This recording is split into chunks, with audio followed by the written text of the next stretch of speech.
വമ്പന്മാരുണ്ടെങ്കിൽ വയനാട് വന്നാട്ടെ, വന്നിട്ട് തീരിട്ടോ വീരത്വം കാണട്ടെ. വീമ്പ് പറഞ്ഞങ്ങോട്ടിങ്ങോട്ട് നടക്കാതെ, പോരിനിറങ്ങിക്കോ വർഗീയത പറയാതെ. പ്രിയങ്ക ഗാന്ധി വരുന്നേ, പ്രിയദർശിനിയുടെ പേരാമകൾ വരുന്നേ.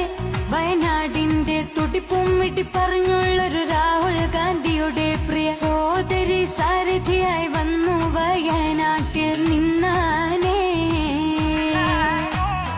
ഇന്ത്യക്ക് അഭിമാന താരമായി മിന്നും ഇന്ദിരാഗാന്ധി തൻ പൗത്രിയെ ഇന്ത്യൻ പാർലമെന്റിലേക്ക് അയക്കുവാൻ വയനാടിൻ മക്കളോ